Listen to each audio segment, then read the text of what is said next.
Hi, everybody. I know we are very, very busy these days, but this is what the market entails. We're joined today by Stuart Reckner. Stuart is, as you know, a long time, I'd say a friend at this point of 180 Markets. In full disclosure, obviously, we're cornerstone investors with Stuart and Strategic. We've been that way for a long time, done a number of capital raises right now. But now is a truly exciting time because we're on our way to drilling. So we thought it would be a great opportunity to catch up with Stuart. Stuart, welcome. Apologies for that. I'll just turn off my phone. These things happen. But Stuart, welcome. And I say, we were talking before, Saxby's up in Queensland, you're in Melbourne, but here we are, right? Yeah, absolutely. Thank you, Greg, and thanks for having me again. Yeah. Can you just Yes, talk? it's Yeah. as we were discussing just before this interview started, this will be the first time since I've been working with SER where I won't be on the drill rig myself.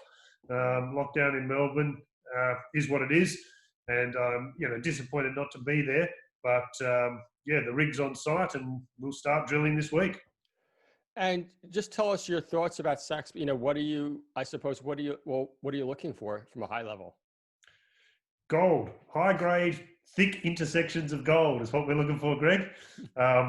So yeah, I'm trying to think. When we last spoke was sometime in June. Yes. And quite a lot's happened with SER in those since then. So there's been significant developments both corporately and operationally. On the corporate side, with the assistance of 180 Markets, we've raised $2 million. And that was also cornerstoned by yourselves and DAT Capital, another long-term investor. And we also undertook a capital consolidation and unmarketable share parcel sale. So we've now got a very tight structure, and we've got an excellent share register of significant long-term holders. So that's what's happened corporately. And then operationally, we are in the midst of drilling at both Saxby and our East Tennant project. And maybe can you maybe just discuss Saxby first, but in no particular order, whatever you'd like. Sure. So there's been three key developments recently relating to Saxby. Firstly, we did some detailed structural analysis of the drill core and the overall structural setting, and that's confirmed for us that we understand the orientation of the mineralization, and it's confirmed to us our decision to drill from the west.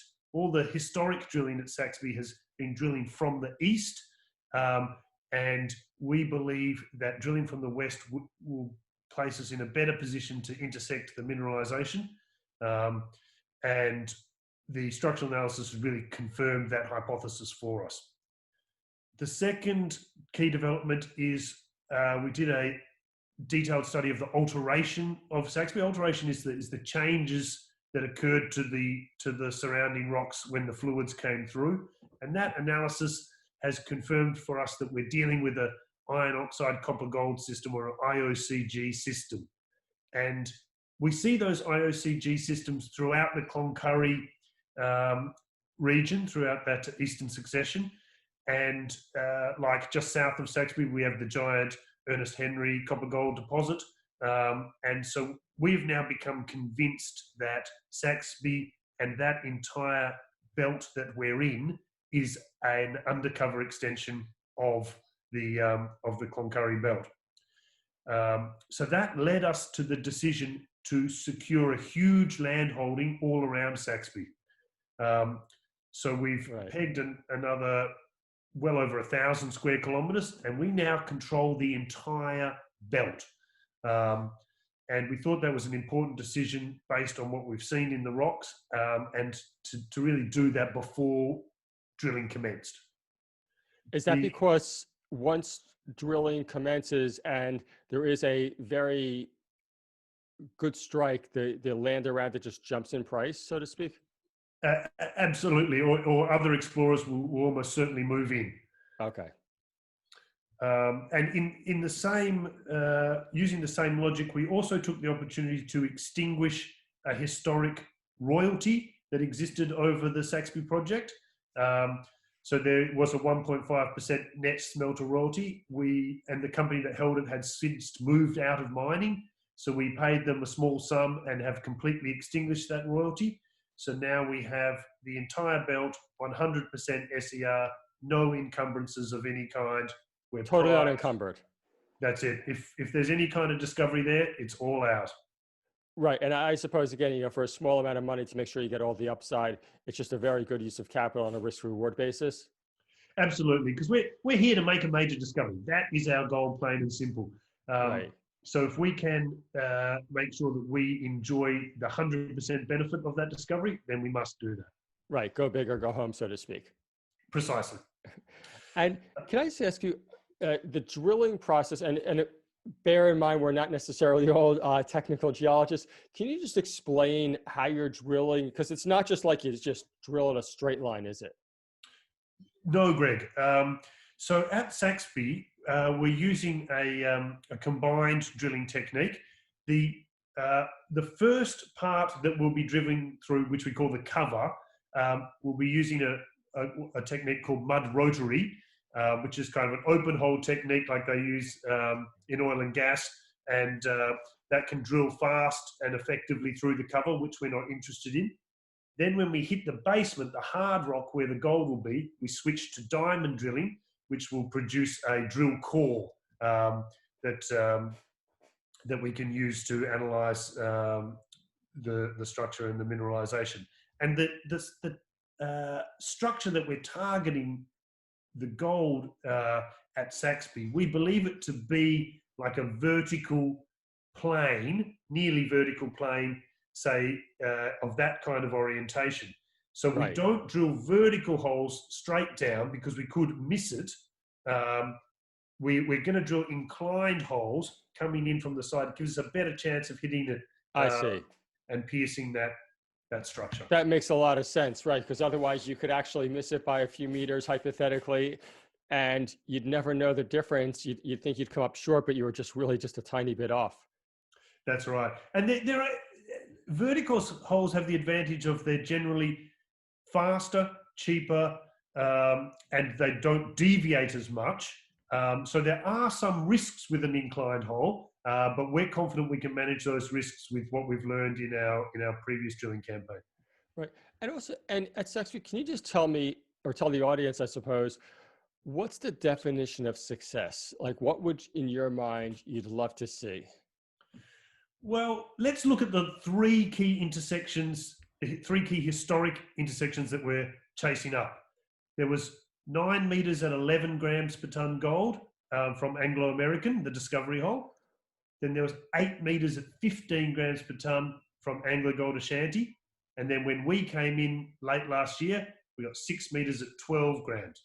So what we're looking for is more of the same, extending to the north and the south. So we got those 3 great hits, all of them above 10 grams per ton gold. Right. And they're over 200 meters. Now we're stepping south a further 100, another hole. Then we'll move north a further 100, another hole, and step out and step out. Just more of the same, thick, high-grade gold. Right. And so it effectively widens the plane, if you will, in layman's terms here. Absolutely, yeah. Trying to extend the strike length. Okay, that's great. And from a timing point of view, if you're drilling now, when would the results come in? Do you think in like a month's time or something of that nature? Yeah, roughly. Each hole will probably take about 2 weeks. That's being conservative. Yep. And then again, to be conservative with assays, it's quite busy at the moment. Let's say a month for the assays to turn around. So first results will start coming in November. Yeah, at 6 weeks time-ish. Yes, and then continuously coming in as we do batch after batch from each hole. Great. So that covers off, I think, where we stand on Saxby. So maybe could we just turn to East Temmit for a moment and tell us your thoughts there? Absolutely. So since we last spoke, Greg, at our East Tennant Copper Gold project in the Northern Territory, there's been 2 key developments. We conducted a very large, detailed ground gravity survey. We had 4 gravity crews out there with all-terrain vehicles collecting gravity readings over the whole of our land holding. And we now have a very large amount of gravity data, which really reveals density of the rocks in the subsurface. And generally speaking, for the type of iron oxide copper gold deposits we're looking for, they involve an influx of iron-rich fluid, which makes it very dense. So we use gravity to target because it can detect the density. So we've completed that huge survey. The final results will probably come to us in about 2 weeks. Then we'll start to model them, prioritize the targets, and generate drilling targets. Right. And those targets would be drilled out, I'd say, in 2021 at some point? It may be even earlier. Oh, So okay. the Oh, other it's that quick. significant development in East Tennant So is... tell us, yeah.